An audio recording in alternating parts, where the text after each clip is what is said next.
Hello everyone and welcome back to another AFK journey video. So Tilaya is a hero we didn't even cover while she was out on the Pioneer server, and the reason for that is because I knew we were getting her on VN server very shortly after, and currently we have her on VN. We know her kit that she has, it is exactly identical to Pioneer server. Now the thing about Tilaya, the major issue is like the issue I was mentioning when we saw her skill trailer for the first time. She has a massive shielding, but at the cost of her health. And the problem with this is true damage bypasses shields. And so if Tilaya faces an enemy team with Chimera in it, Tilaya is going to get blown up, not be able to do anything. If the enemy has Perseus, she's going to get blown up, not be able to do anything. If the enemy has Tilaya, she's going to get blown up, not able to do anything. If the enemy has Pheromore, she's going to get blown up, not able to do anything. So basically the problem is, any true damage dealer completely counters her to such an incredible base, such a crippling state. And that is the major issue with her. And the thing about Tilaya is her only role right now is PvP. For AFK stages, I mean, she does tank well, but she doesn't contribute much damage. She does provide utility to the team, but this is the other problem, even for PvP. It's 15 seconds you have to wait with her shield being active before she's going to provide any buffs to the team. And the buffs are pretty big, 40% health increase, 60% defense increases. But the problem is, you have to wait 15 seconds into a match, and in PvP, she's just going to get blown up unless the enemy has no true damage. If the enemy has no true damage, then there is potential of Tilaya. She can actually survive, she can stall out.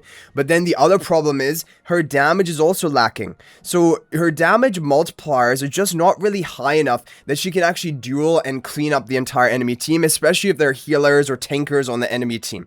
So this is the other thing. So she's kind of like in this really weird position that she can be an impenetrable tank if the enemy doesn't have true damage. But because there's so much true damage running around and everyone has Chimera and running one Chimera team in like Supreme Arena, if you ever want to run Tilaya on defense, like the enemy's just going to run Chimera and blow up your Tilaya and it's just game over. So this is the major issue about Tilaya. So really overall, Tilaya is the most skippable hero. Because a hero that can only work like in niche circumstances on offense, doesn't work on defense because it's so easily countered by heroes like Chimera or true damage like Pheromore, Perseus, that is a major problem, right? And honestly, the problem really is how the shield stat is actually far inferior to health. And because she's like losing health and then making it up for her with a bigger shield, is not really good for her. And this is the same problem people are having with Cryonaia. Like there's have been some people who have complained to me that Cryonaia is just too easily countered by enemies who have true damage. And that is the case. If you have Cryonaia and Cryonaia even casts her ultimate, but she locks in enemies who have true damage and they just, burst the Cryonaia. While in the ultimate, it doesn't matter if her shield is like 5,000%, 50,000%, it doesn't matter because the true damage is just going to burst her and completely end her ultimate short and then leave her with 1 health and just going to get cleaned up. So these are the problem with shields. Shields in this game are just not very effective because true damage completely bypasses. True damage doesn't even it doesn't even consume the shield. It's just like, oh, shield, I'm not even going to look at that. I'm going right for your health. And that's what true damage does. So true damage is such a hard counter to shields. And because Tilaya is just so reliant on her own shielding, she gets too hard countered by that. For AFK stages, I don't know. There could be some potential usage, like, as that frontline tank that won't be killed. Definitely there's some potential there for some niche AFK stages, or maybe even for newer players who don't have like a great tank. She could function as a good tank, but the thing is, now we're going to have Alna as well, and Alna basically also is going to fill that tanking role because she's going to be damage immune, and her Winter Warrior going to be damage immune as well. So like, Alna just also probably seems like the superior tanky role compared to Tilaya, but I don't know.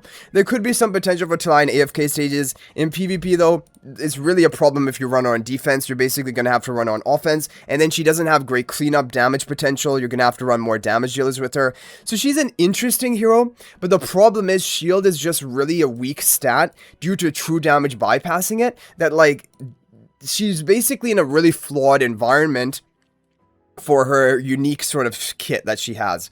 So overall, my opinion on Tilaya is an easy skip. We're gonna also have the Corden banner coming up like 7 days after Tilaya, and we don't know his skills yet. We're gonna have to see, but Corden's gonna be the last hero of the season, last A level of the season. And if we know anything from last A level of the season, sometimes they're pretty strong.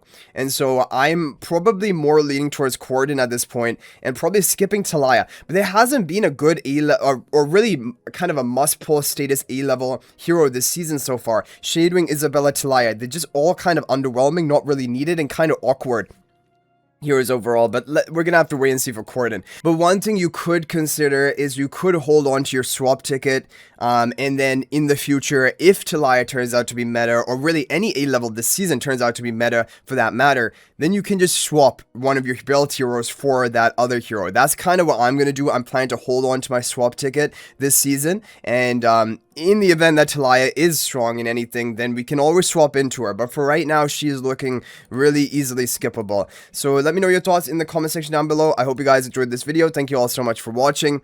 And if you think about making a purchase in AFK Journey, please use my affiliate link for the official Farlight store. This is the best way you can support me and also gain 5% bonus dragon crystals on your purchase. My affiliate link is in the description of this video and a pinned comment. And you can actually bookmark this link in your browser. And whenever you're planning to make a purchase, just return to the bookmark link and make your purchase. It will support me and be greatly appreciated. So thanks for watching. I'll hopefully see you in the next video, and until then, everyone, peace out for now.